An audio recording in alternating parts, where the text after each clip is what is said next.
ए रूपा काए ते बड़ी झूठी है। क परसों तो बोले रहे कि भेटा हूँ तो काहे नहीं भेटाए। काहे ना हाँ वो लेट हो गई से। लेट हो गए रहे। ते मोला झूठ बोलता नहीं बोलो यार। मोला ऐसा लगते ना हाँ कि मोला चांद भेटा जाही, हाँ तरैया भेटा जाही, हाँ इंद्र का परी भेटा जाही, हाँ लेकिन तोर मिलना ना ऐसा लगे कि मैं का मुझे झूठ बोलते बोलते बहुत परेशान करे हंसते हैं। अब ना झूठ नहीं बोलो यार। कालिया बे हाँ सच्ची आहू। पक्का हाँ ठीक है। अब तो हूँ अभी ना। हाँ हाँ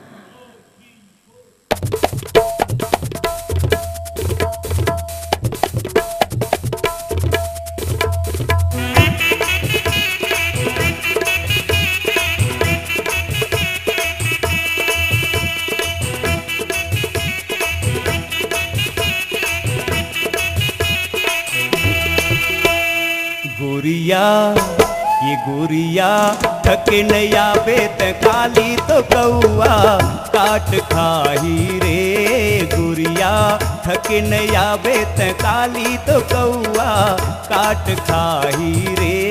सजना कह के नया बेत हाली तो मैना नोच खाही रे। सजना कह के नया बेत हाली तो मैना नोच खाही रे।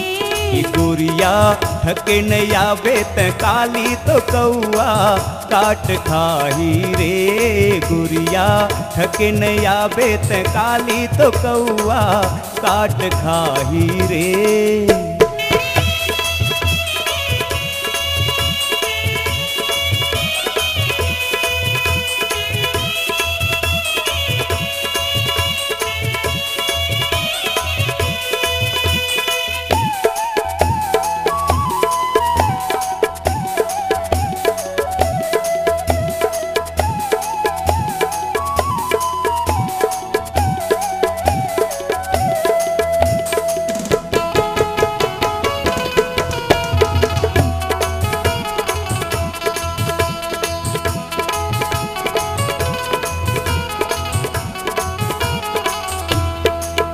करके सोरह सिंगार मिले आ जाबे यार, तोला पिया हूँ कोका कोला।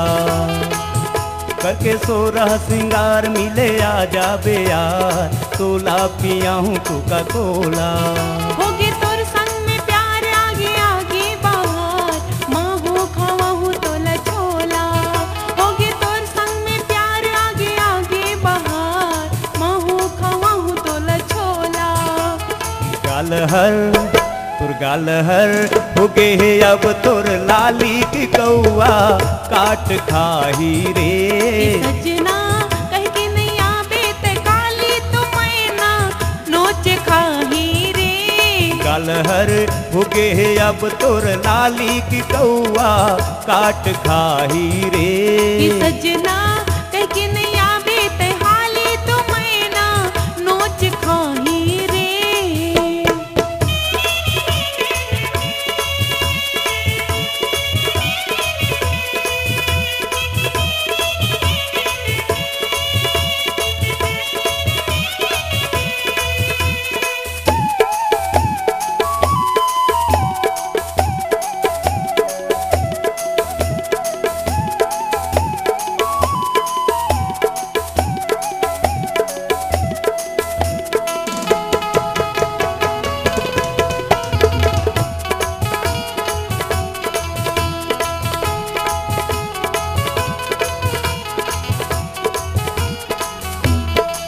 घर नहीं जाओ यार, घर नहीं जाओ यार, रतिहा में मोर राजा। घर नहीं जाओ यार, घर नहीं जाओ यार, रतिहा में मोर राजा। तोला पहिरा हूँ यार तब तो पहिरा हूँ यार, तुर संग आवत मजा। तब तो पहिरा हूँ यार तोला 9 लखा हार, तुर संग आवत मजा। ई सजना नहीं बनावे घर वालिन तो कौआ काट दे ही रे। गोरिया ठके नहीं आवे त काली तो कौआ काट खाही रे। सजना कह के नहीं आवे ते हाली तो गुरिया थके न आवे त काली तो कौआ काट खाही रे। सजना